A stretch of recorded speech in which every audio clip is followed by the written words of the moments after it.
अस्सलामुअलैकुम दोस्तों, आज हम डिवीज़र का प्रोग्राम करेंगे। प्रोग्राम शुरू करने से पहले हमें सबसे पहले पता होना चाहिए कि डिवीज़र क्या होता है। अब फ़र्ज़ करें कि हमें डिवीज़र ऑफ 15 फाइंड करना है, तो सबसे पहले हम देखेंगे 15 कौन कौन से टेबल पे जाता है। तो हम देखेंगे 15 जो वो 1 पे भी जाता है और 15 पे भी जाता है। ये तो एक कॉमन चीज़ है कि जो टेबल होगा वो 1 पे भी जाएगा और उस पे भी जाएगा। उसके अलावा बाकी नंबर्स देखने होते हैं हमें। तो 1 और 15 के अलावा वो 3 पे भी जाता है, 3 5 15। इसी तरह 5 पे भी जाता है, 5 3 15। अगर इसी तरह अगर हम 21 को देखें तो 21 जो है वो 1 और 21 पे तो जाएगा ही जाएगा। उसके अलावा देखने हैं, उसके अलावा और किस पे जाते हैं। तो देखें वो तो 3 7 21 होता है, इसी तरह 7 3 21। तो ये इस पे जाते हैं ये सारे, यानी कि 1 के टेबल पे भी 21 आता है, 3 से भी मल्टीप्लाई करें तो 21 आता है, 7 से भी मल्टीप्लाई करेंगे तो भी 21, और 21 से भी मल्टीप्लाई करें 1 को तो 21। यानी अगर हम इनको मल्टीप्लाई करें तो 21 आएगा। तो हम कहेंगे फिर ये इसके डिवीज़र हैं, 1 भी डिवीज़र है, 3 भी डिवीज़र है, 7 भी डिवीज़र है, 21 भी डिवीज़र है। अब ये चीज़ तो पता चल जाती है कि डिवीज़र क्या होते हैं। अब हमें ये चीज़ नहीं पता चलती कि हम इसका प्रोग्राम कैसे लिखें, डिवीज़र के पीछे लॉजिक क्या है। अब मिसाल के तौर पे अब हमने 15 का डिवीज़र फाइंड करना है। तो अब हम देखेंगे कि ये इसके जितने भी डिवीज़र हैं, अगर हम 15 को इसके डिवीज़र से मॉडुलस लें तो इसका रिमाइंडर क्या ज़ीरो ही आता है। तो अब हम चेक करते हैं। अब देखें 15 के जितने भी डिवीज़र थे हमने उसका 15 से उसका मॉडुलस ले लिया। इसी तरह 15 मॉडुलस 1 किया, 15 मॉडुलस 3 किया, 15 मॉडुलस 5 किया, 15 मॉडुलस 15 किया। तो अगर हम इनका रिमाइंडर देखें तो ये देखें 15 का जब हमने मॉडुलस 1 किया तो आंसर 0 आया, रिमाइंडर जो है वो 0 आया। तो याद रहे जब हम मॉडुलस करते हैं तब वो हमें रिमाइंडर देता है, जब हम डिवाइड करते हैं तब वो हमें क्वोशंट देता है। मिसाल के तौर पे अगर हम 15 डिवाइड 1 करते तो वो 15 आता, अगर हम 15 डिवाइड 3 करते तो वो 5 आता। वो हमें क्वोशंट देता है।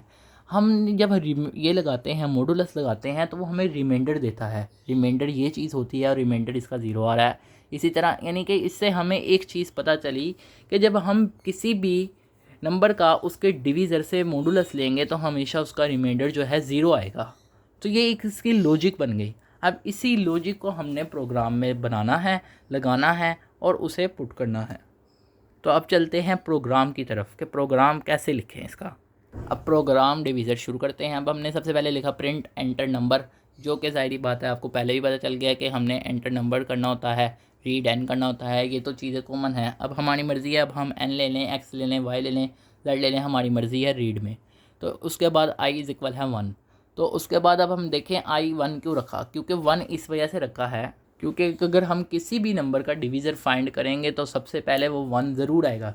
क्योंकि जैसा कि मैं पहले भी बता के आया हूँ, अगर मिसाल के तौर पे आपने 6 का रेडीमेड वो निकालना है डिवीज़र, तो उसमें भी 1 3 2 6 आएगा इसके डिवीज़र। तो इसमें 1 जो है वो भी शामिल हो रहा है। तो इस वजह से 1 अगर हम किसी भी नंबर का डिवीज़र निकालेंगे तो उसका 1 डिवीज़र मस्ट होगा। तो इस वजह से मैंने आई को 1 रखा है।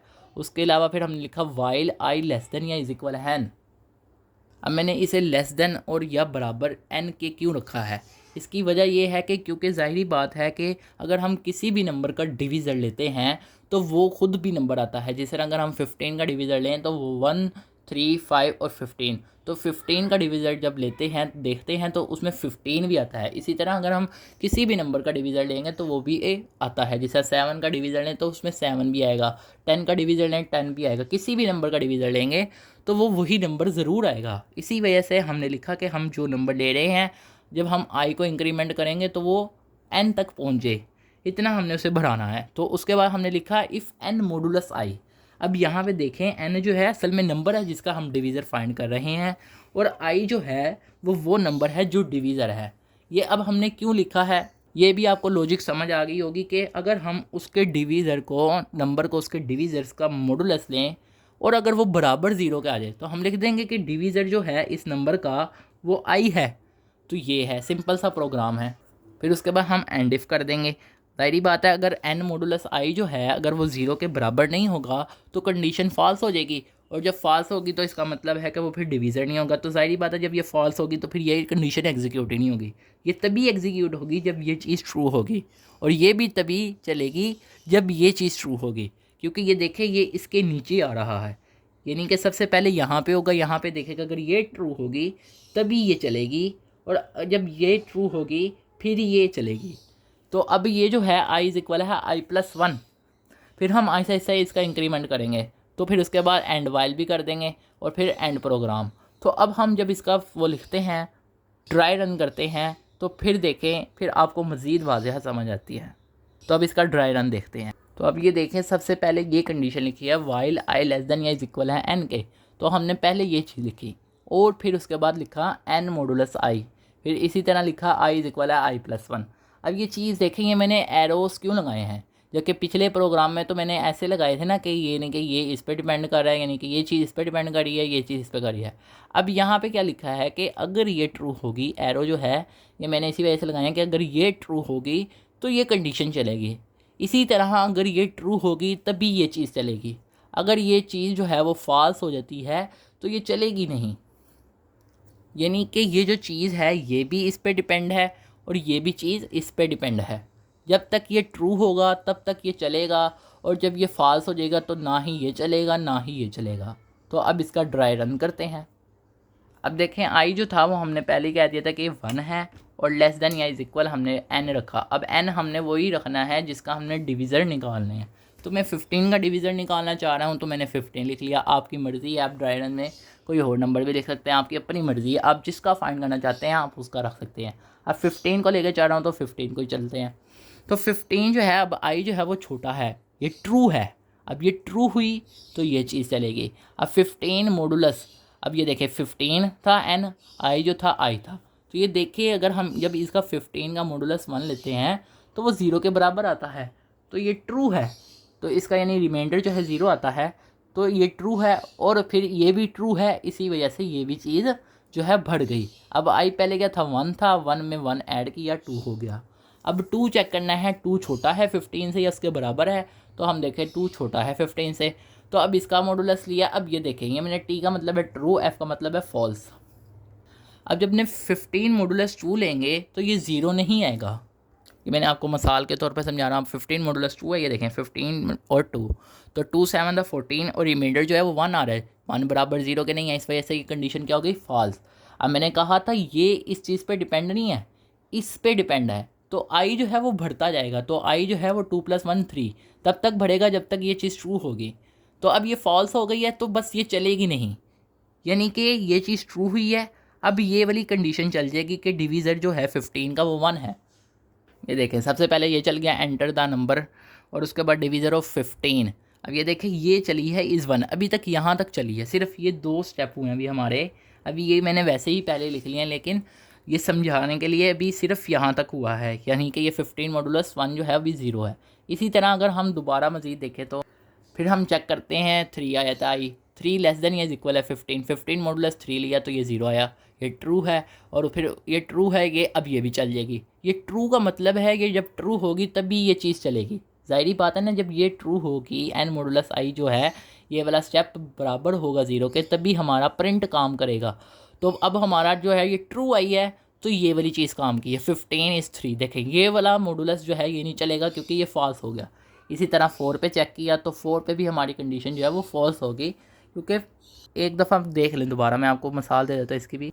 तो ये देखें, जब 4 का मॉडुलस 15 लिया तो 4 3 दा 12 और रिमाइंडर में क्या आया 2, और 2 जो है वो 0 के बराबर नहीं है, इस वजह से अब ये भी फॉल्स होगी। अब जब ये फॉल्स होगी फिर ये चीज़ चलेगी नहीं, ज़ाहिरी बात, अब ये कंडीशन यहाँ पे फॉल्स होगी। इंक्रीमेंट ऑपरेटर तो चलता रहेगा जब तक ये चीज़ ट्रू है। इसी तरह फिर आई जो है वो 5 हो गया, 4 + 1, 5 को चेक किया, 5 ट्रू हुआ, और ट्रू हुआ तो हमने फिर जब ट्रू होगी ये चीज़ तो फिर हमारा चल गया डिवीज़र ऑफ 15 जो है वो 5 है। इसी तरह फिर उसके बाद हमने चेक किया 6 पे, तो 6 जो है उसका मॉडुलस जब 15 मॉडुलस 6 लें तो वो भी 0 के बराबर नहीं आता, तो फिर ये वाली कंडीशन नहीं चली, आगे डिवीज़र ऑफ 15 इज 6 नहीं चला क्योंकि ये फॉल्स हो गई है। फिर इसी तरह आई इज इक्वल है 6 + 1 इज इक्वल है 7। तो इस तरह अब हम 7 से लेकर जब 14 तक हम चेक करते हैं तो हमारा आंसर जो है वो ट्रू नहीं आता, वो 0 के बराबर। यानी ये जो चीज़ है, जब हम 6 से लेकर हम 14 तक चेक करेंगे तो वो आंसर हमेशा ये वाला जो ग्रुप है ये फॉल्स ही आएगा, इस वजह से मैंने उसे नहीं किया। आप चाहें तो खुद चेक कर सकते हैं करके। तो इस वजह से मैंने लिख दिया कि 14 तक जो है ये फॉल्स है, इस वजह से मैंने इसे लिखा ही नहीं। तो उसके बाद आई इज इक्वल 14 + 1 15 लिखा। अब 15 जो है वो या छोटा होगा 15 से या बराबर होगा, क्योंकि हमने ये ऑपरेटर लगाया हुआ है। अब 15 जो है 15 के बराबर है, तो हमने 15 मॉडुलस 15 ले लिया। तो जब ये लिया तो इसका आंसर भी 0 आ गया। तो अब ये वाली चीज़ भी चल गई। फिर डिवीज़र ऑफ 15 जो है वो 15 है। अब ये देखें आई जो है वो 15 + 1 = 16। तो अब जब हमने 16 जो चेक किया तो 16 जो है वो 15 से छोटा नहीं है, ना ही उसके बराबर है। तो इस वजह से अब ये जो चीज़ है ये फ़ाल्स हो गई है। जब ये फ़ाल्स हो गई है तो फिर ये भी नहीं चलेगी, क्योंकि ये फ़ाल्स हो गई है। तो अब ये आपको एक दफ़ा मैं थोड़ा सा ब्रीफ डिस्कस कर देता हूँ।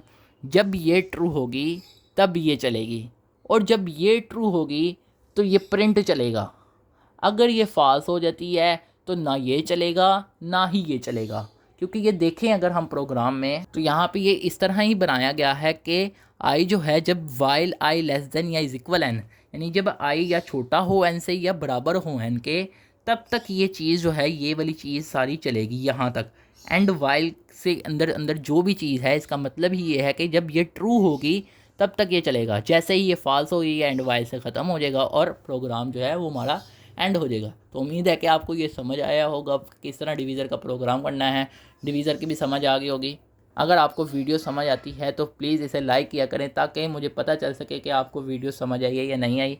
और अगर आपको किसी चीज़ में कोई प्रॉब्लम है, इसमें कोई चीज़ इसमें रह गई हो अगर मुझसे मेरी तरफ से, तो आप जो है वो कमेंट सेक्शन में पूछ सकते हैं। और आप सब दोस्तों से गुजारिश है कि आप सबसे जितना हो सकता है अपने आगे मज़ीद दोस्तों से इस लेक्चर को भी शेयर करें, इस चैनल को भी शेयर करें, ताकि उन्हें भी आसानी से प्रोग्राम वगैरह और जितनी भी चीज़ें हैं एजुकेशन के मतलब वो समझ आ सकें। आप सब दोस्तों का वीडियो वॉच करने का बहुत बहुत शुक्रिया।